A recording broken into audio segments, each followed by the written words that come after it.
Good morning, children. Hello, how are you? Hope all are fine. Myself, Rani Miri from Sri G. M. Londa Primary School, welcomes you in English grammar session, chapter number 10 Verbs. Okay, children, in previous standards, we have studied verbs, right? So, you know what is a verb. A verb, let me just revise once. A verb is children, what? A verb, action doing words are called verbs. A verb denotes action or being or possession. Yes, so all sentences must have a verb with a subject. Right. So today we are going to study something more, or we are going to learn something more about the verbs. So at first we learn main verb. Verbs that actually shows the action or activity of subject. They can stand alone. For example, Rama plays cricket with her friends. Okay, so plays. We use a main or principal verb to indicate the action of the subject. It has a meaning of its own, agrees with the subject, and indicates time. That is past tense, present.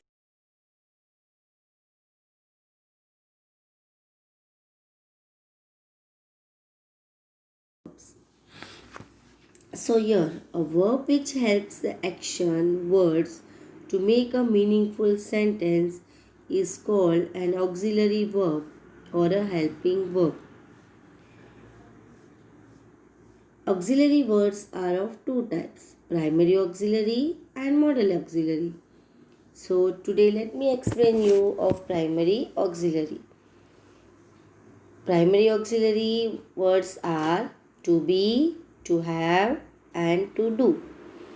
Each auxiliary changes its form as per the tense. Now, let us understand forms of primary auxiliary words. Here, to be, to have, to do, these all are primary auxiliary forms. Yes. So, for to be, the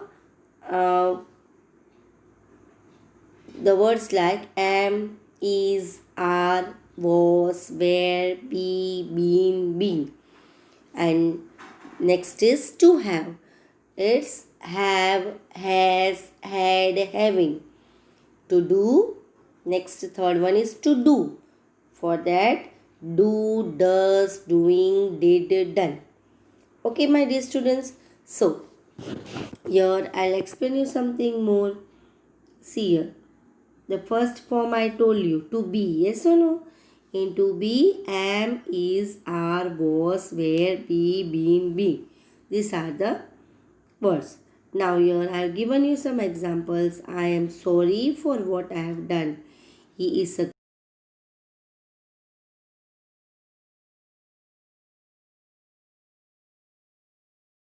years vote. Okay. So now modal auxiliary. Let me make you understand, because we have studied already models auxiliary in standard 5th. Yes, so let me explain you again. So the modal auxiliaries are can, could, may, might, shall, should, will, would, must, ought to, used to, need, and that. Fine. So suppose the example is he should write a letter. Okay. So modal auxiliaries cannot form a sentence by themselves. They cannot act as full verbs.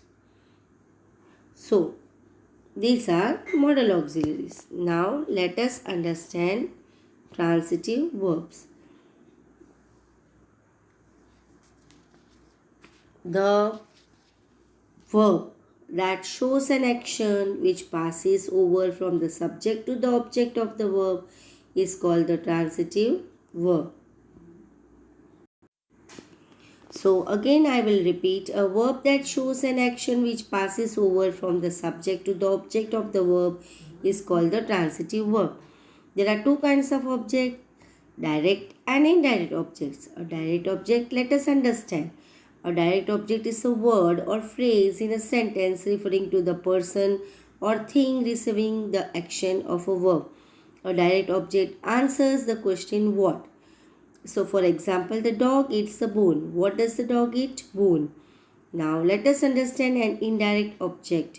An indirect object answers the questions to whom or for whom the action of the verb is done and who is receiving the direct object. An indirect object answered the question whom. She promised the teacher not to lie. Whom did she promise? By mistake that show is done. Actually, children, it's she. Whom did she promise? Teacher. Right? Now, intransitive verbs. Here, the verbs that shows an action which does not pass over to an object is called an intransitive verb. The intransitive verb makes complete sense by itself. Intransitive verbs do not have objects. For example, the stars are twinkling. Yes? So, next, complete predication. Now here, verbs that form the predicate of the sentence by themselves are called verbs of complete predication.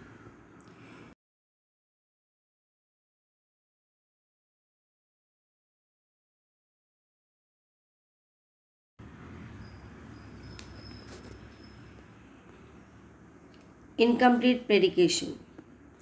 A verb which requires a word to make complete sense to form a sentence is called a verb of incomplete prediction.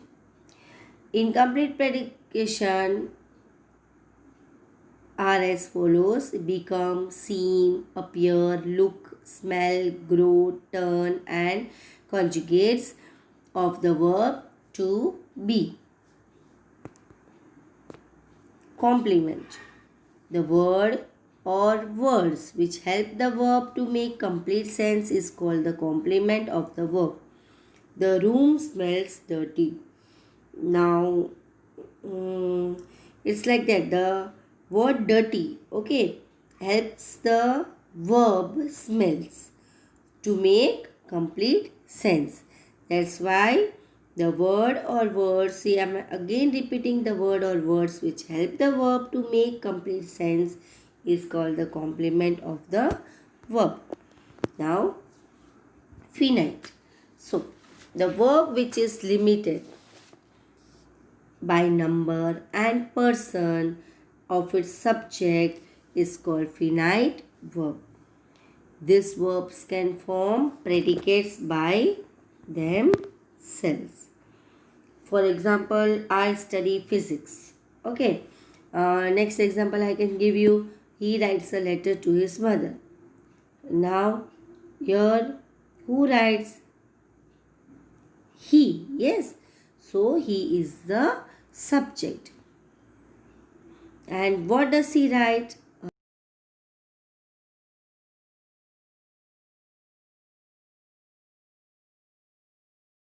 Physics.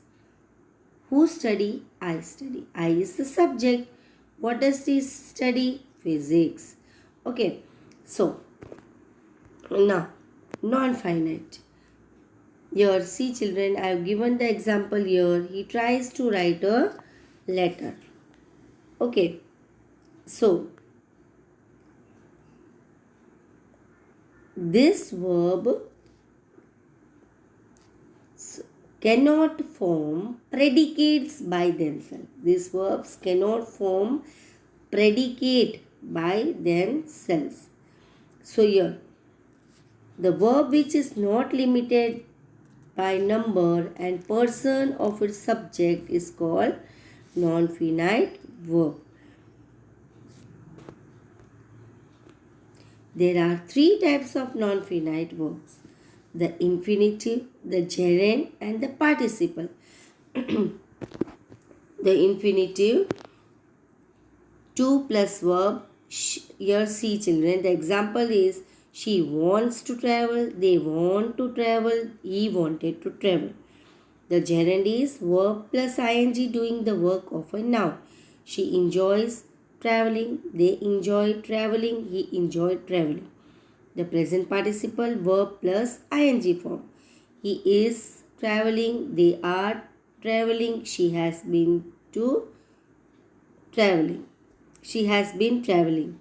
Okay. The past participle verb plus ded en. He has traveled. They have traveled. She had traveled. So, my dear students, read the textbook.